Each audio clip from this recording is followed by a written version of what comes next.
obboleewwan keenya Yuusuf fi Faayoo fi Mangee agartanii jirtanii waan wal godhaa jiranii. Yuusuf ammallee keeriyyaan qalbiitti hin deebineef yookaan immoo hin fayyineef jechuudha. Akkuma viidiyoo irratti agarree jirru. Ammallee Faayoodhuma waamte jechuudha. Subhaanallah. Faayoon ammoo itti dhattee jirti. Jala deemuutti jirti jechuudha. Jala dalaguutti jirti jechuudha. Bakka inni jiru jala deemuutti jirti. Ammallee hordofuutti jirti jechuudha. Faayoo fi Mangee wal qabatanii jechuudha. Daawwattootaa fi kabajamtoota kiyya. Mangeen ammoo hedduu tokkotti jabaatee jira. Yuusufitti jabaatee jira. Wallahi daawwattootaa fi kabajamtoota kiyya. Amma immoo ilmoo eessaa fuute mee? Daa'ima eessaa fuute? Yuusuf fa'iin doorsisuu eegalte Faayoon. Naaf hin galle mee warri asirratti isinii galee jiru? Mee naa ibsaa komentii jalatti. Wallahi naaf hin galle. Daa'imni sun sababni isheen fiddee dhufteef maali? Akka Yuusuf irraa haasaa Yuusuf irraa dhaga'utti haati daa'imaa ilmoo kiyyarraa naa fuudhii jettee osoo na bira teessee boossuu deemte. Ilmoo kenni keeriyyaa fudhadhu jedhan yaa obboleessa kiyya.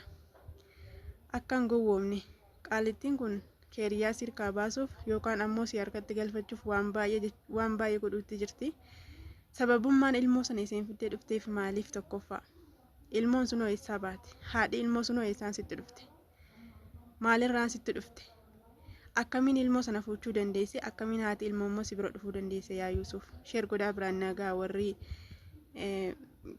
chaayinaala isaa qabdan isiniin jedha. Yuusuf obboleessa kiyya ammallee hin sobamin. Qaalittiin kun karaa ittiin harkatti si galfattu barbaadaa jirti. Hogguu ati ilmoon irraa fuudhaaf jettee itti hidhatti yookaan ammoo si qabuu barbaaddeeti ta'a. Yookaan ammoo daawwattootaa fi kabajamtoota kiyya akki itti naa gale xiqqoo akki itti qalbiin kiyya na shakkite. Haatummaan daa'imaa sun waan daa'ima isaa itti kennitee fi Yuusufin bira dhatte. Akka Yuusuf jedhutti ani nagarre garuu warri viidiyoo agartanii jirtan. Viidiyoo kamiin jechuun keessa hin oolamu.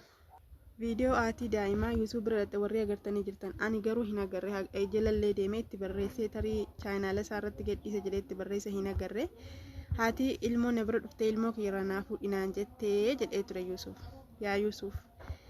Faayooni wanni isheen shira kana xaxaa jirtuu fi gaafa qaalittiin haati daa'imaa sun yookaan immoo isheen haati daa'ima isin irraa fuute sun dhuftee ilmoo kiyyarraa naa fuudhisiin jettee dhuftu akka isheen si qabdee harka Faayoo gashituuf mala kana yookaan immoo shira kana xaxaa jirti Faayooni saniif irraa fagaadhu. Tokko namni tokko sin gowwoomsinii sin jedha kana booda. Yuusuf ammoo osoo kophaa ta'uu baatee yoona silaa achi keessaa bahee jira kophaa isaa ta'e jechuudha.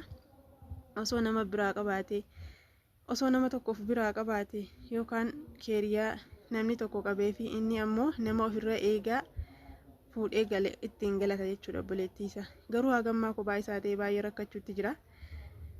Bineensuma warri daawwattanii jirtan ta'een beeku bineensa kan leenca ofirraa eegu tokko ni beektani kan sa'a fakkaatu tokko kan sangaa fakkaatu maal jangaa maqaa isiniin jedha.